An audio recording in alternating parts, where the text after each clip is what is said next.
Hi, everybody. Russ on the West Ham Network. Hope you're safe and well. And this is Matchday morning.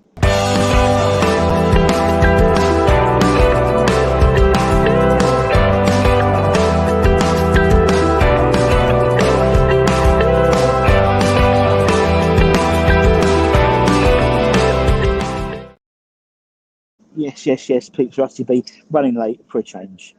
What a change. So can't do a massive Matchday morning today, but we're walking together. It's a grey day. Very grey today. Not wet, not rainy. I think it rained last night, but a very wet day for West Ham versus Chelsea. 12:30 kickoff at the London Stadium. Exciting times. I'm excited for today. Talking to a lot of people. Anton's excited. Talking to John T. Coleman yesterday. He was excited as well. So, yeah, looking forward to the game today. I think it's going to be an interesting game, seeing what side Moisey puts out. Just going past my stone. Where's my stone? Let me find my stone. I always have to walk past my stone. Got to find it. Good morning, Pete. Good morning, usual suspect. Hope you are well. Where's my stone gone? I've got to walk past it. Have I walked past it already? Got to walk past the stone. It's my little tradition. But I always forget where it is. Every game. There it is. You want to see my stone? There it is. There it is. Russ Button, forever playing bubbles. You see? Funny story about that. I bought one for my wife's dad, who passed away. His stone's up there, and she bought me the same idea on Christmas. So literally, we had to sort of like give each other the. It was very funny. Obviously, I'm not dead, but that's why I changed it, because she put forever blowing bubbles on there. So I changed it to forever playing bubbles. So there we go. See the lot of DG floral tribute still there from his funeral the other day. That's a nice one on Bobby Moore there. Anyone who can see it, that's quite nice, isn't it? I'll be back here tonight after the game, around here if anyone's going to the game, but we'll see. Pete says it would be a major 3 points if we can pull it off and do wonders for the team confidence. I totally agree. Good morning to Bill. Hope you're well. Yeah, it's a grey day at Stratford today. Very grey. Very, bit early morning as well. It's a bit too early, so we're not going to do a massively long one, but just to get you guys ready for the game. Get you guys ready. There's the stadium in all its glory.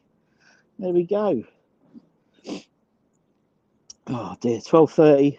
We'll be there cheering the boys on with about 60,000 of us there as well. So I'm looking forward to it. These are really interesting. I think I put together my starting 11, which will be going out about 10 o'clock on the channel. I don't think there's going to be many surprises on the West Ham side, unless Moisey does his usual smoke and mirrors approach. And that obviously Zuma's injured. There was the thing John T picked up on about Tilo Kira, which was quite funny, in that he was saying that Tilo was out of the game, and then the club released pictures of a training session with Tilo in the training session. Typical West Ham. So we'll see what happens there.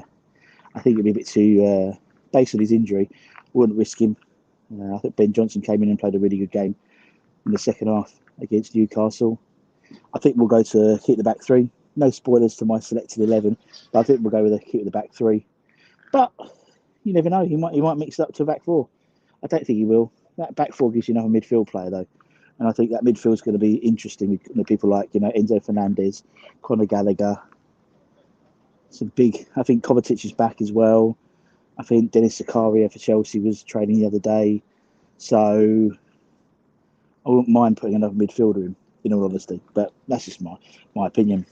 That's why I'm holding a camera outside the stadium, just about to go in, rather than probably having a nice kit in a hotel in Canary Wharf before they get ready to come down. So yeah, all right for some. But what do you guys think? What do you guys think about the game today, rather this afternoon, this lunchtime? What are your thoughts? Pete thinks he'll pull off a major coup if we get 3 points. I still think we're going to get something today. I think we're going to get something. Whether it's a point, whether it's three, I don't know. But I think we need to get something as well. Not just I think we will. We need to get something just to make sure. Bill says, personally, I can't see any major changes from Moyes. No, I think we're sort of, as we said, as he said in his press conference, it's pretty much the team. And when I led with it in the thumbnail, pretty much the team is going to be the same team that we had at the weekend. And I think it's going to be about the same. The only slight interest would be whether he decides to pick Ben Rama or whether he goes with Flynn or Fornals in that sort of third man role. I think that's going to be interesting. And you'll see where his thoughts are.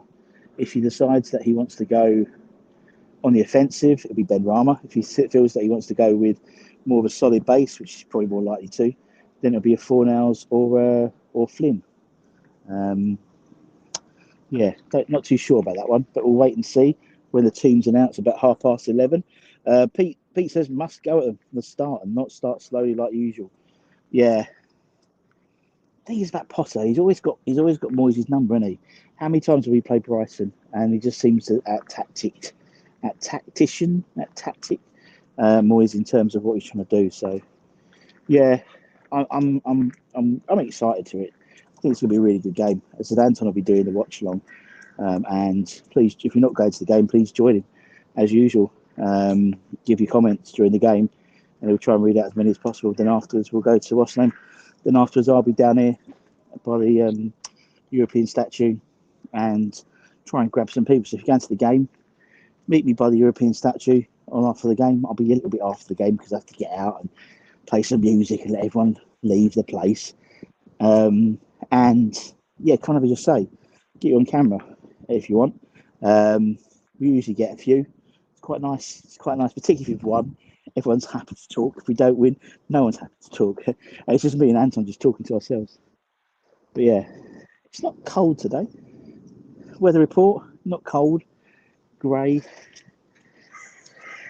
A bit grey. It's very grey. Hopefully it'll brighten up. But it's not wet. I'll take my jacket just in case. But it's not cold. Not cold. Yeah. I think we're going to get a draw today. I don't mind a draw. I think a nice sort of 2-2 draw would be nice, wouldn't it? For the fans, a good game, maybe go one down, come back, maybe go ahead, I'd love to win, but I just don't know if we're going to. But you never know with us, innit? You never know the way we're playing at the moment. Full of confidence, Chelsea a little bit bereft of confidence. If Chelsea keep a clean sheet today, it's the first time in their history they've kept 3 clean sheets in a row. Something ridiculous like that, so a bit crazy for a club with so much history to have that as a thing they've never done before. Anyway, no idea. It was suspect. Could be Potter's last game with Chelsea. Well, he did allude to it in his pre-match press conference, wasn't he? And so it's in terms of he's a realist. If the results don't go his way, then yeah, potentially his job's looks like it's untenable. Looks like you're sleepwalking. I feel like it, to be honest. I'm shattered today. I really do not with an early start, to be honest. But hey ho, it's half term, so it means at least it's half term, so at least I can get a bit of a line for a couple of days next week when I'm not in the office. But I was talking to some Chelsea fans about Potter because obviously they're ninth in the league. Yeah, Scott Minto, I'm talking about him as well, and they're all for the ones I talk to, all for the Potter plan, so to speak. They're happy to give Potter time. They're happy for him to, because they can see in terms of what he's trying to do. He's trying to develop. He's bringing in young, hungry players and trying to see how they, but obviously spending a lot of money in the meantime. But still, almost trying to replicate what he did at Brighton, but not to the extent. Alan says, looks like Matchday could take another manager down, hopefully. Well, that precipitates that we will be winning, so that's good. No, I think we just have to wait to see. I mean, as as I said, I think it's going to be major. It may be one. I potentially see one major surprise in terms of the team selection, in terms of that third man role. And I'll talk about it in a little bit more detail at 10 o'clock today. But we'll see what happens. Well, the police siren's already going. There we go. Good start. But we'll see what happens when we get the team is announced at 11:30, hour before kickoff. As I said, it's a 12:30 kickoff. BT Sport flows in the UK, I think. But what I would suggest you do is just listen to Anton. Listen to Anton talking. How do we do with early games? I think fits and starts. I don't think there's any sort of particular rules in terms of how we usually play, but me asked Scott Minto what time he preferred to play, and he preferred to play in the morning. So to be honest, one of the Chelsea minds will be in Europe next week. Yep, they got Borussia Dortmund next on Wednesday. You know, you got to think with Chelsea ninth in the league, surely there'll be a situation where they'll have one eye on that game, one eye on Champions League, because you know the chances are they're not going to qualify for the Champions League through the league this year. The only way they'll qualify is by winning it. If they're going to win it, surely they should put all their eggs in the basket. So Scott don't think so, but I think surely, because that's what we did. And we came to a point where we started prioritising the Europa League over the Premier League, obviously. But I don't know. With the pressure, much as under, they will go for the early goal to ease their nervousness with their team. Yeah, great shout, Bill. I think you're right. I think they will. I think they like to come out the traps early, don't they? Particularly the likes of the power they've got, the likes of Mudryk. You know, I think he's a fantastic player. They've got Noni on the wing as well. He's a good player. They bought well. I think they bought well. Drainhole Hammers. Morning, hope you're well. 2-1, Deck to score. Deck to score and kiss the badge. That would be that. Just to say, screw you, Graham Souness, if he's read the back pages of the Daily Mail. And Souness saying, you need 3 qualities to be a top midfielder, and Deck's only got 1. What did a megastar have for you like you have for breakfast, Peter? Nothing. Because I got up late. Are you taking us to your workstation? No, I'm not. No, I'm not. I'm walking you around because I'm running late and I need to go to the toilet. So I thought, 2 birds, 1 stone. So that's what we're doing. 2-1. I'll take that. I'll take a 2-1 drain hole. I think we all would, to be honest. I think any points, anything, I think we need to take out of this game, because we've got the Spurs next week.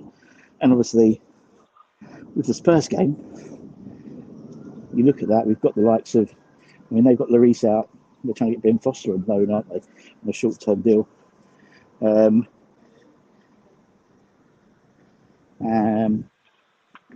that, I think by then, we might see the likes of Stomaka. People come back. Massive fitness. How did you become the West Ham DJ?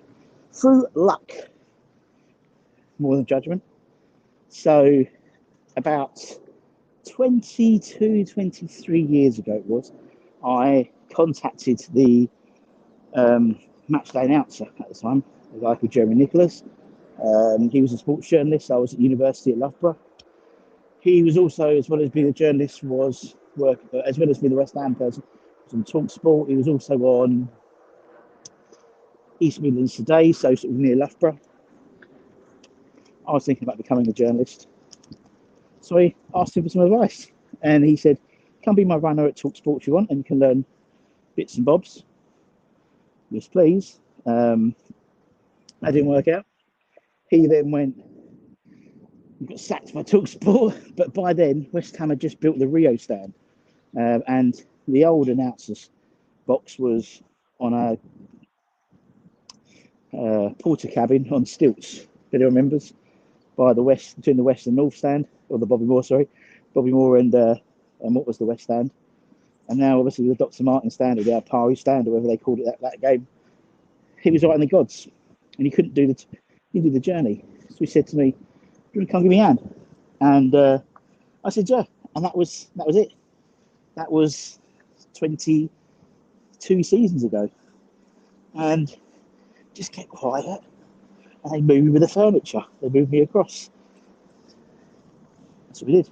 If we don't let them settle, a la Everton versus Arsenal, a win is possible. I totally agree. Up to you down. Good morning to you. Coming your wines indeed. We've got all the. Is it on BT Sports there? I think. Yeah, I think it goes on BT Sports today. So we've got lots of trucks today. You can usually determine how big a game is by how many trucks they've got out. They've got quite a few trucks out. Quite a few trucks. 1, 2, 3. Quite a few trucks there today. Yeah, quite a few trucks.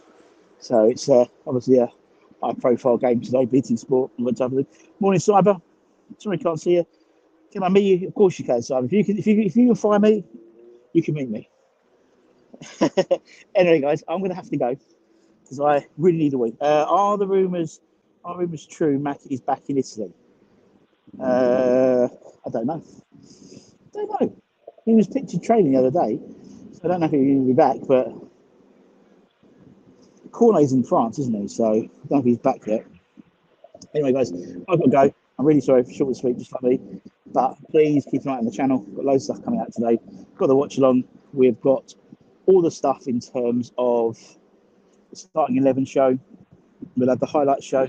We'll have me running about afterwards behind the game. If you go into the game, check me out. I'll be around by the European statue.